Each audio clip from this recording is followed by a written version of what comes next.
Hello, everyone, and welcome back to another edition of Oof the Premium. I'm your old uncle and host, Darren Walters. And in this episode, we've got really two topics to cover. The first one briefly, and then the second one kind of in depth. And what we're going to talk about first is the new addition of some rules to Oof LITE, right? So Oof LITE is short and sweet. It's a simple, fun, easy experience to enjoy with your family and friends. But I've added a rule because we got into a scenario, a game where we had a tiebreaker issue come up, and it turns out that because of the way the rules are written, we just kept drawing crops and drawing crops and drawing crops and never reaching a satisfying conclusion. Okay, so I don't want anybody to get stuck in that particular loop. And so, in order to alleviate that problem, what we're going to say is during the regular game, let's say I've got my fields and it's my turn and I've rolled the dice, and I'm on a productive roll. Well, I turn this field over that's got peas and potatoes and squash in it, in this example. And so what I do is I go about my business. I plant my peas like regular. Let's say I've harvested them. Okay, and then on the next turn, I've grown potatoes. I've harvested those potatoes. And then let's say on the next turn, I plant squash. And then again, I harvest those. Well, that means I've reached a certain milestone in the game because I've grown 3 crops that are listed on the field itself, the 3 different crops, not the same crops. That's very important. You have to have every crop represented on the field. And what that means is that this particular field, when I go to harvest the next time on it, I can plant 3 crops on it, okay, instead of just the one at a time, all the time. So that's a big deal, having the ability to grow more crops simultaneously, right? Now again, you can't reach that milestone unless you in fact grow the 3 different crops that are listed on the field. So if I had duplicate squash, for instance, before I grew the 3 crops, after I grow the 3 crops, if I have duplicate squash, that is also allowed, all right? So you got duplicate and triplicate crops placed on fields, and that's allowable after you've reached that 3 crop threshold, the milestone, okay? And so, yeah, that's a really big deal, and it helps out in the tiebreaker scenarios at the end of the game because you're more likely to draw a crop that will finish the game, okay? Now, having said that, there's also the possibility of yet another layer, another level of difficulty to achieve, and that is that all 4 of your fields, like so, achieve the harmonious balance of having the 3 crops written on each field harvested. So if you get to that major milestone, that's a pretty big feat in the game, and we want to reward you with the ability to, from there on, to grow the crop of your choice on any field. Okay, so now anything that's just the field is harrowed and ready for planting, you can grow anything on it. At this point, though, I'm not sure whether or not that should apply to all 4 fields, or if it should apply to just one field that's especially designated for it. My gut feeling is all 4 fields just for now because I honestly don't like keeping track of stuff.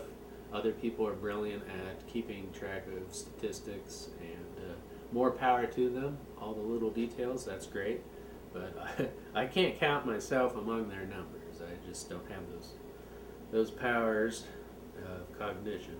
So anyway, the idea is, again, all 4 fields have to be planted with the 3 crops that are listed on each field. If you have managed to accomplish that, then of course you can begin planting whatever you want on any field. It won't matter. I think that's going to be a difficult challenge You know, you may get lucky, but I still think it's going to take pretty much at least half or 3/4 of the game to even get to that point. So we'll see what happens. And then, of course, with the amount of adversity and opponents coming and destroying your crops, I think it would be even doubly difficult. So anyway, the idea is we're presenting a nice challenge for you, and we want to keep you satisfied and entertained, right? And ultimately just having fun, quality time with your family and friends. All right, everybody, the next topic we want to discuss are the booster combos. And so what do we mean by that? The booster combo is simply the interlocking or connection of two essential equipment items on your farm. This locking has to happen according to the numerical sequential order that they are on the board. And so, for instance, the disc can hook up with the seeder, and the seeder can hook up with the cultivator with the harvester, because those are sequentially in order, 1, 2, 3, 4. So obviously the disc, being a 1, cannot hook up with the cultivator, which is a 3. Okay, and so with that sequential order, there is one outstanding relationship, and that is that the 4 can wrap around with the 1, so the harvester and the disc can also operate with this interlocking connection. Okay, and so those are the combo boosters. Well, what do? Well, the deal is, you know, I'm going about my business, I'm hooking up the disc to the tractor. If, in fact, I own on my farm both essential equipment items that are numerically adjacent in the essential equipment category in the resource shop, I can hook up the disc and the seeder to each other along with the tractor. Okay, and for the time being, I don't have a vocabulary word for it, but I think we're just going to call it maybe you've earned an extra hookup. Okay, and that's just simply a byproduct of the fact that you, in fact, just decided to purchase equipment items that are sequentially next to each other. Anyway, so the disc and the seeder are hooked up. What this means is, instead of taking one individual action, field action, to use the disc and use the seeder, what in fact you can do is you can use both of them for one action. So that's super awesome. It's a handy thing to have. It increases your productivity, of course. It doubles it in some cases. So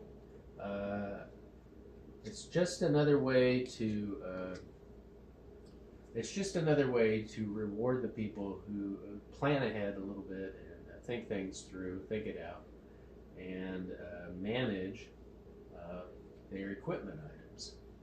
Okay. All right, so that's pretty self-explanatory. Once again, you can just hook everything up as long as it's numerically adjacent in the resource shop. All right, so now that's going to do it for us. So until next time, keep on playing Hoop Day, everybody, with your family and friends.